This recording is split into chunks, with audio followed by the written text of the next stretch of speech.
Hey guys, welcome back to Fix Life. My project for today is something that I ordered a few weeks ago. It's a 4-ton, not 4-ton, it's a 4,000 pound Vevor tongue jack for my work trailer. So that's it. It showed up the other day and I have been under the weather, so I haven't been able to do anything or install it yet, but that is going to replace this manual hand crank one that I have to sit here and I have to turn that about 55 times normally to get it up to where I can get it on the Jeep. So it actually came with this button right here, and I popped that out because I don't want to have to sit there and hold this for several minutes. It's a pretty stout button. You can hear the springs in there. Anyways, I was on ChatGPT the other night trying to figure out a solution. Anyways, after going around in circles, I just decided to get a latching switch. And that was after I asked it. I gave ChatGPT pictures of this and said, is there any way I can turn this from a momentary into a latching switch? And it said, oh yes, absolutely. It acted like it knew everything there was to know about this switch and said, you just remove the 2 return springs in here. I'll insert a couple pictures right here of me screwing with it.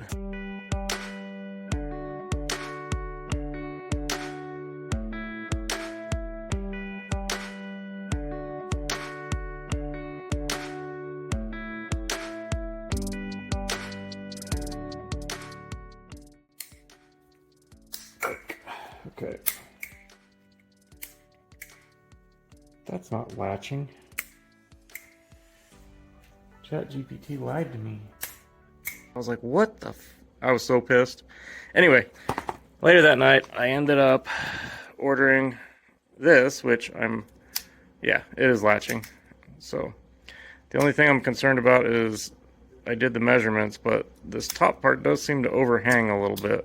And if you can see, even though that light just turned off, they do recess. If you can see on this one, it does recess in there a little bit, so hopefully that's not going to be an issue. I may have to notch that a little bit, or probably more likely I'll just shave off a little bit of the switch if it bangs into it. So, but the more hard part is going to be figuring out the wiring. I put these on. It's got 7 pins on it, and I hooked these up according to that. I plugged in the wiring the way it said, except my black is going to be positive and my red is going to be negative, because the red came with a jumper attached to it and the black didn't. And then, you know, it says 2 battery. That's just a single wire, so I needed the black for that. And I should be able to plug these 4 deals into here, and if I do it correctly, it should work. That's why I have it set up here on a piece of cardboard, because I want to get this figured out and get the switch in there and functional before I install it. And then I have a 12-volt battery here, and here's the power wires. I was just going to use a couple of clamps to clamp it on and then test it out. Now I'm assuming, let me get some light here. I don't know if you can see in there, but one of these, this guy right here, has a big wire and then that little wire, and that little wire jumpers over to, well, you'll have to take my word for it. It jumpers over to this light switch here, which turns on this light. So I am thinking that this one with the 2 wires is probably going to have continuity with this power in, and then the other one should go out to the motor, I'm thinking. And hopefully same thing with here. I'll just get my meter out, confirm this one has continuity with that red, this one has continuity with that black, and then I should be able to temporarily hook this up and test it. Alright, put this on continuity so it will beep when we get continuity. If you guys didn't see my last video, it's basically like a dumbed down, simplified version of basic electronics for like cars. After seeing that, you should be able to wire up any switches, relays, fuses, or anything with your vehicles moving forward. So, and I think I even put in there, if you're ever going to save a YouTube video, save that one to reference later if you're ever working on your car later down the road. Okay, so what are we doing? Okay, so I thought this guy was going to have continuity. This, it does. Okay. Just make sure it doesn't have continuity with anything else. And it does not. Okay, now I want to check the black one that has two blacks. Okay. Cool. I'm going to check the single black and single red also, just to make sure they do not have continuity. These are the ones that I think go to the motor. Okay. Okay, that should work. That's that. And then the one that says 2 battery negative should be this guy. This is where it could go either way because it just says pole of winch and pole of winch. So I guess one should make it go one way, one should make it go the other way. So I don't think it really matters if I get them backwards. I'll just flip them if they're not right. So okay, wish me luck. Okay, that's going down, and that is the down. Whoa. Okay, that was something I was worried about too. I need to replace the fuse. Jesus. Because it's latching, I don't want it to get to its end of travel and burn up the motor, so I want to undersize the fuse to where it just barely, I'll have to have it on the trailer when I do that.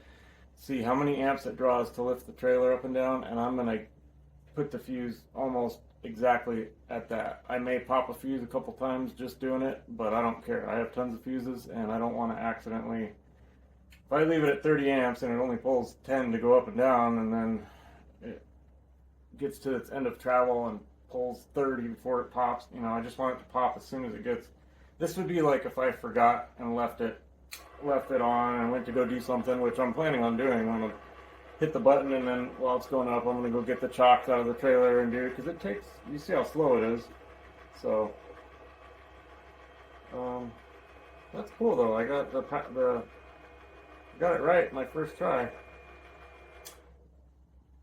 And these even work, the little lights. Check that out. Up, down. So I'm going to take a picture of that so I can, so I'll have to get off my phone or quit recording. I'm going to take a picture of this, and then I probably will end up cutting these and soldering them together because I don't like these janky connectors. But I'm going to try to get it to fit in there really good first. So one thing at a time.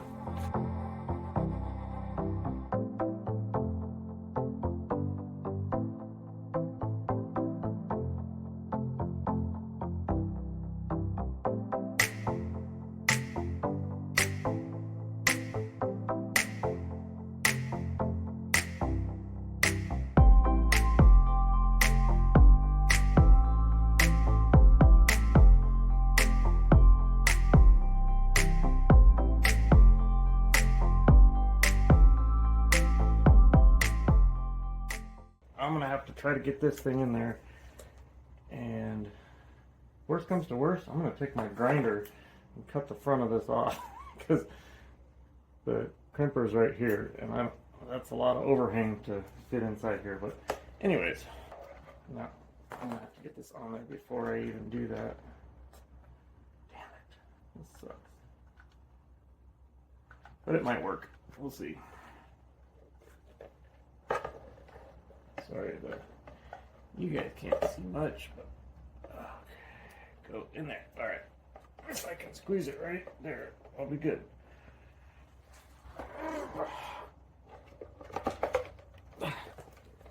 Okay, that one is good.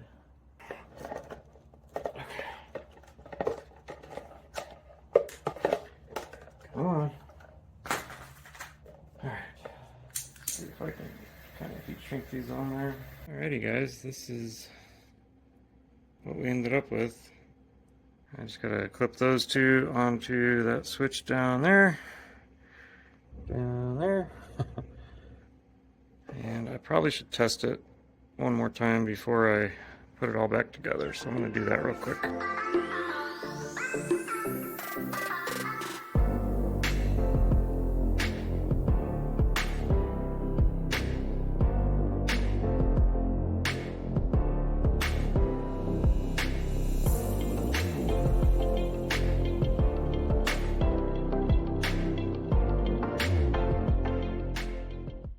Okay, those extra length of wire, you can actually see them behind the lens there, but I'm gonna leave it.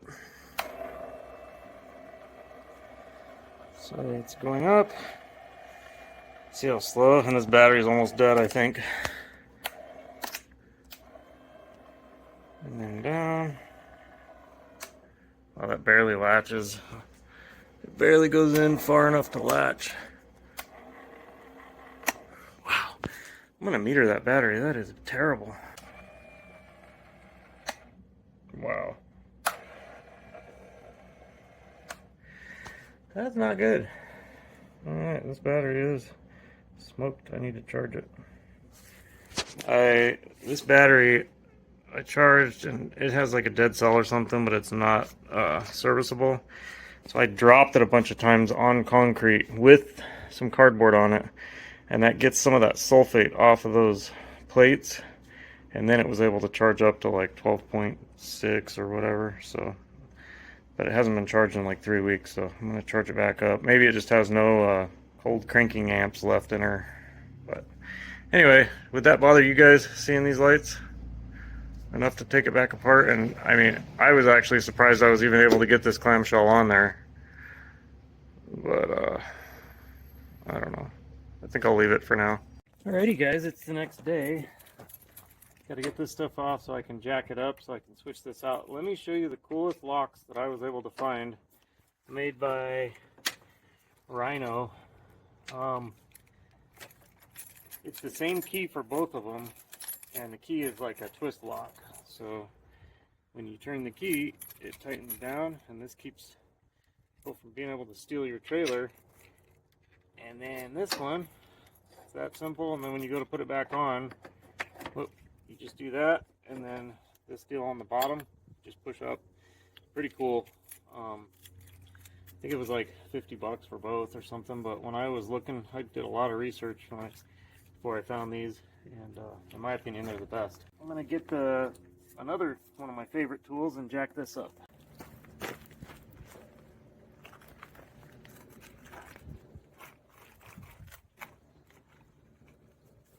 Go.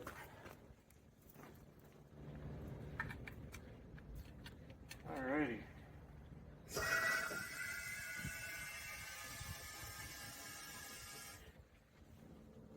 Okay, that should be enough. Let me get this stuff out of here. Yeah, so I can't believe these don't have nuts on the bottom. They just rely on the threads of the metal there. Pretty crazy.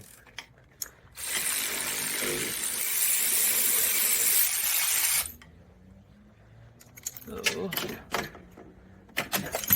there we go. That's a good way to treat it. You don't want to treat your tools too good, they get lazy. Yes, I need to pop this off. So this can slide through. So yeah, that's pretty light. And yes, I trust this thing quite a bit. It's 6 metric tons, so 13,000 pounds it'll hold. It's basically the same airbags they use. That's not even trying yet. It's like the same airbags they use on semi trucks. Okay, so I'm gonna wipe that off.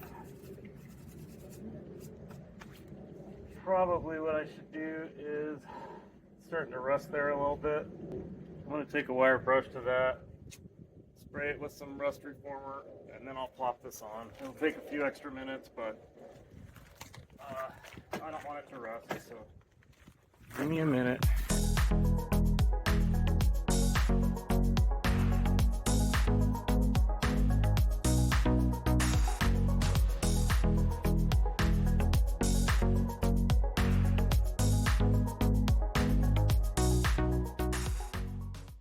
Alright guys, I've pretended to give this a while to dry. Go ahead and push it through there.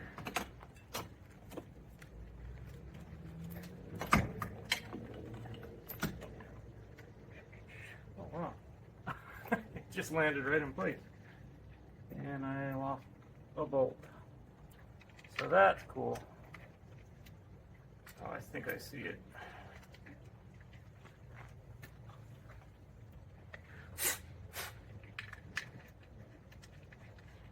I do see it.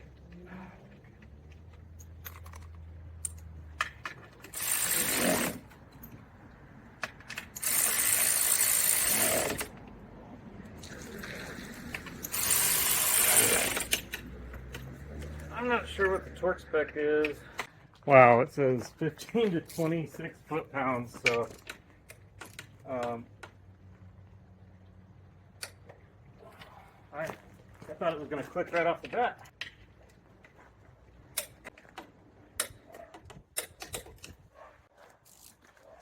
They're torqued.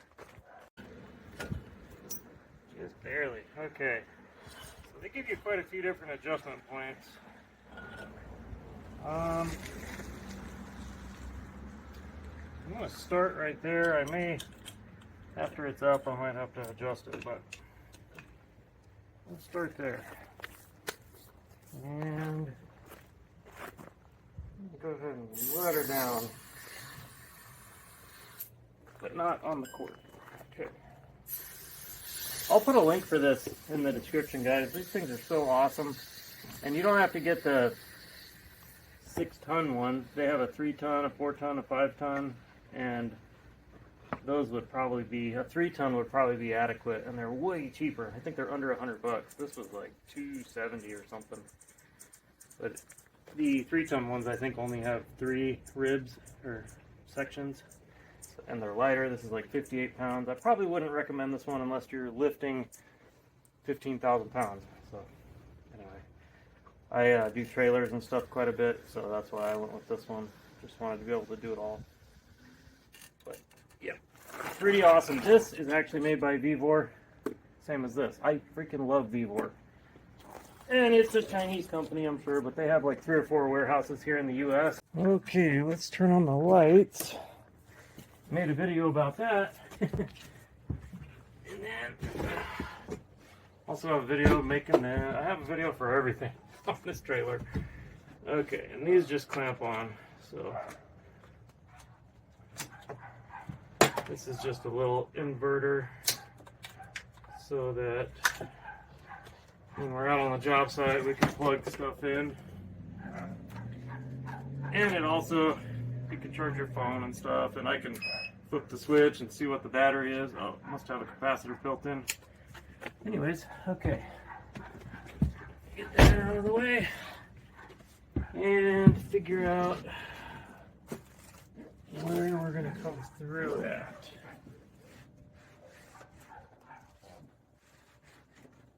Got a lot of electrical mess going on here, but I think I'm going to vacuum that really fast. Oh, I probably wouldn't, but I literally have a vacuum right here, so why not, right?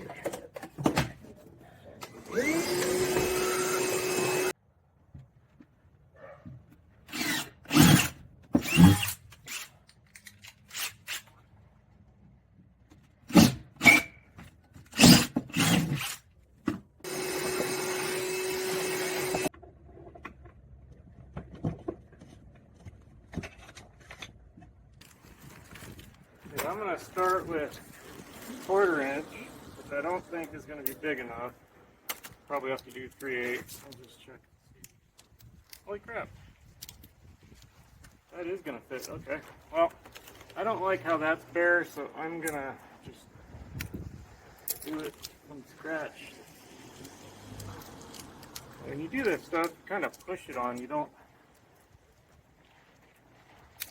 try to push the wire into it. You slide, let me show you.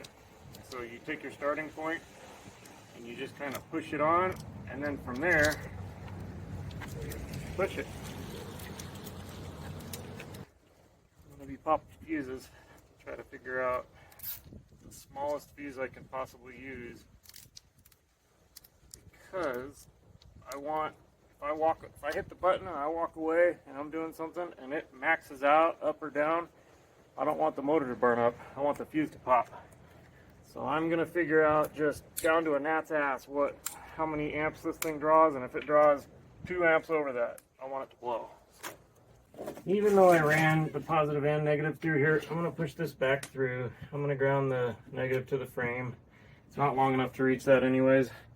I don't think I've ever run a ground to the frame of the trailer from this battery yet because I haven't had a reason, but I'm going to do that now.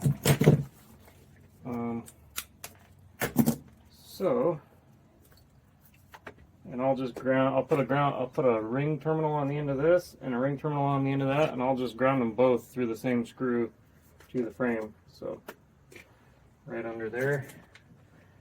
So it doesn't need to be real long, just a few inches, but I'll make this long enough to, reach like that.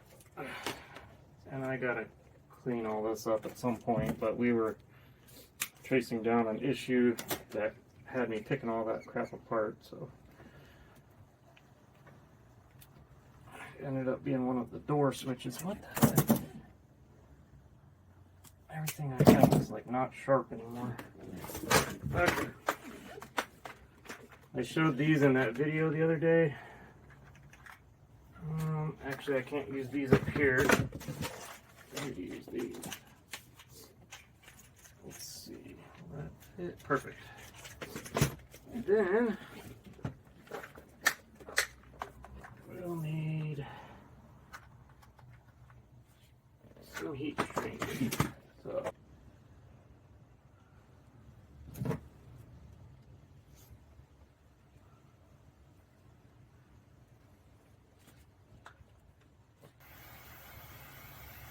and if you saw my video the other day, I was talking about heat shrink when you get it.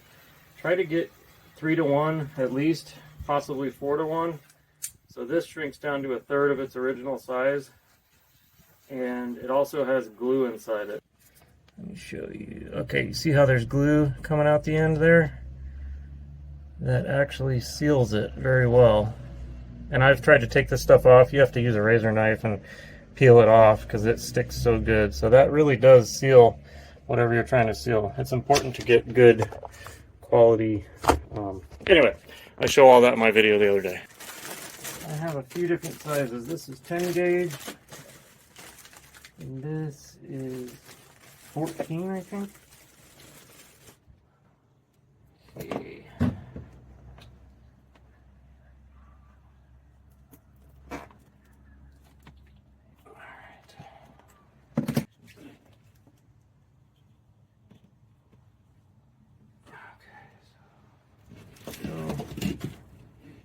Hopefully I can squeeze this.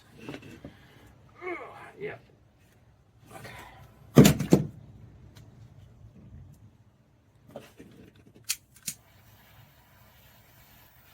In my video the other day, I also linked these.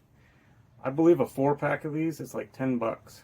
So if you watch my video, I think it's titled Car Electrical Simplified, and I go through how to break open a relay, show you what goes on inside a relay, and then just basically simplify everything. Relays, switches, and fuses. Speaking of fuses, I need to go grab a big bunch of fuses because I'm going to start small. Actually, I'll probably put a big one in here, like a 30, like what they recommended, and then I'll put the smaller one right there. That way I can be out there changing the fuses. But before we can even do that, we do need to do the grounds. We got the one that comes from above and the one that comes from the jack. So try to get them both under the same screw, maybe.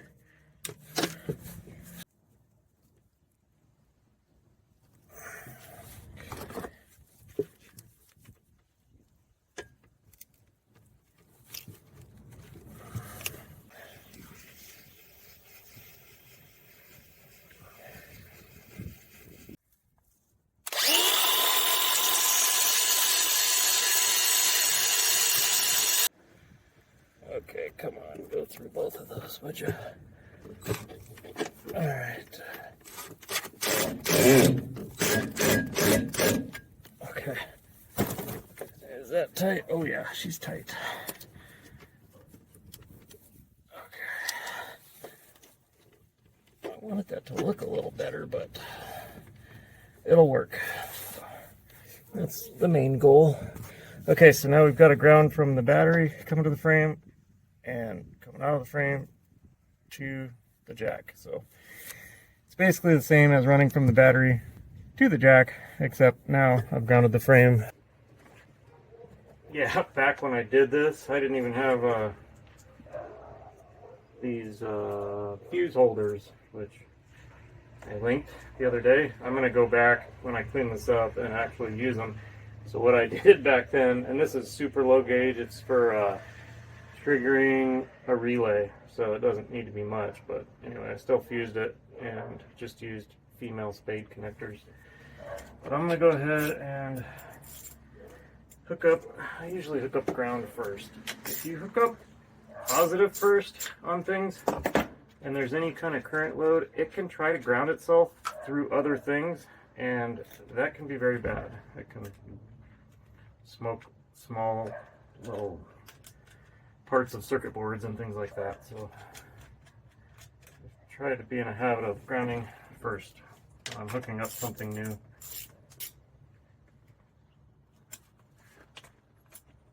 Not that I expect there to be any current draw on this with it turned off, I hope, but you never know.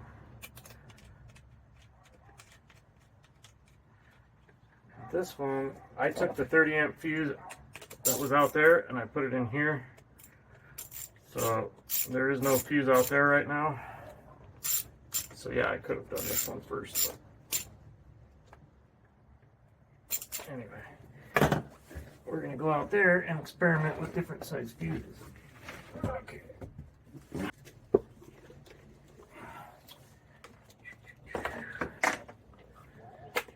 Hook this back up.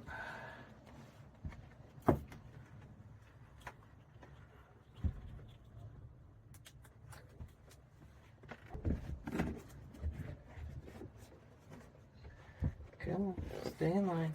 There you go. Good job. I'm proud of you, wires. Okay, does that still work? What's our voltage? 12.3. That's because I've been running the lights and the solar's not on. Alrighty guys, I think we're basically ready to do our fuse tests. I'm just putting stuff away. I'm gonna put that guy away. It's pretty heavy. Again, I'll link this in case anybody out there wants to get one of these, and hopefully I'll try to find a link that has all the different sizes of these, because the 3-ton ones are really badass. They'll lift, I think, 3 tons, like between 6,000 and 7,000, because it's metric tons. So that'll do anything you would need probably in like a garage for less than $100. They're pretty awesome. And I will also link these because I think they are the best trailer locks you can purchase. Stick your key in. So say you stop for lunch with your trailer hooked up and you're inside eating, and somebody's outside disconnecting your trailer, hooking it to their truck and driving away. Well, with this, they can't do that. I only say that because if it was connected to your vehicle, you wouldn't have this one on there. If it's just parked, not hooked to a vehicle, obviously this is going to keep them from being able to get it. But they've done a lot of tests on these. Rhino's a really good company, made in the USA too, so that's another reason I bought it. But I'll, if I can find it, I'll leave a link for that. I'll just leave links to everything, because on my video the other day I did leave a link to a pretty badass fuse kit. So I stole the 30 amp out of here. I'm going to start small with something that we know will probably blow. Let's try a 10. I don't know if it'll pull 10 or not. Okay, so here we go. Wow, I can't believe that. It's not blowing a 10 amp fuse. So let's try. Of course, this is a 4,000 amp thing, and I doubt I have 500 pounds on here. Surely it's got to blow a 5 amp, right? Oh, it's not super tight. No way. That's crazy. I mean, I don't even know. 3? This is getting comical. ChatGPT was like, it's going to draw between 40 and 70 amps. And here it is running on a 3 amp fuse. Unbelievable. Okay, my camera stopped because it was out of storage, so I deleted some stuff. Anyway, I was trying 2 amp fuses, and 2 of them popped, and one of them it seemed to run off of. So I'm gonna show you guys, if you can see. Can you see that that's a 2 amp fuse? It's a gray color, little baby 2 amp fuse. So I don't know if this 2 amp fuse is better than these, but maybe they're not all created equal. I don't know. But I think I'm gonna play it safe and leave it on a 3 amp fuse, which is purple. If you guys can see. Hopefully you can see that. Anyway, purple is 3. So, and I do want to squeeze those together a little better, but it seems to be working for now, so. I am blown away, guys. Oh, did it blow it? Because I said I'm blown away. It blew. Yeah, and it didn't even blow it hard. It just barely blew it. Probably can't even see it on camera. I'm going to pinch these together a little better and try it again. Okay, come on, baby. When you don't have a good connection, it raises resistance, creates heat, and that's how you can blow fuses and stuff. Okay, so try this again. Okay, that's much better.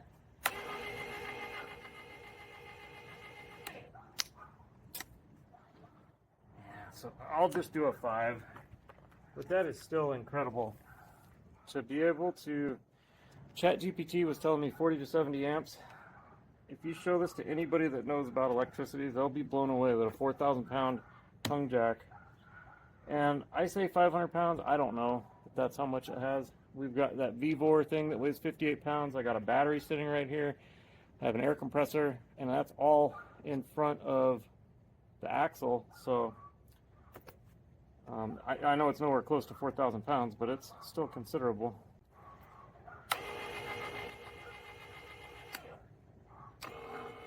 You know, if the voltage gets low on a battery too, that could raise the amperage. So this battery is probably lower right now because I've been running the lights and there's no sun out. So that's another thing to consider. But you saw it when it was running on 2 amps. So I'm going to leave the 5 amp in there. I am confident that will protect the motor if I forget it and I get distracted and it overruns. But yeah, and then I'll leave a link, obviously, to the most important part of this thing, which is this Vevor jack. And I'll also leave a link to the toggle button. This is waterproof too, by the way, in case you were wondering. And if anybody does buy this switch, I probably didn't show a good enough example of how to wire it. I know I didn't. So hit me up in the comments and I can do a dedicated video just for how that gets wired and what it hooks to in here. So you guys are not, so you know 100% exactly how to hook it up. So alrighty guys, well, I appreciate you watching, and like I always say, if it's got parts, you can probably fix it. Alright guys, take care. Real quick guys, I forgot to mention this thing also came with a bag that covers it, so it's important for here, not for rain or anything, but for the UV rays. And then it also comes, this is a little waterproof the plug, but it also comes with a manual crank so that you can, if something goes wrong with it ever, you can still use it. So just wanted to mention that. One more thing guys, since I'm linking everything under the sun in this video, we were talking about locks. I bought a 3-pack of these since I have 3 locks on this trailer, and I just love them. You can see how it just locks in there like that. You have to have the key to do it. So put it on there, lock it, and there's nothing to, like, you can't really get in there to grind anything. Even if you were able to get a blade in there, I mean, you'd literally have to cut the arm off or something to get, you can't get past this. So not saying can't get in another way, but you're not going to get past these. So I'll link these two.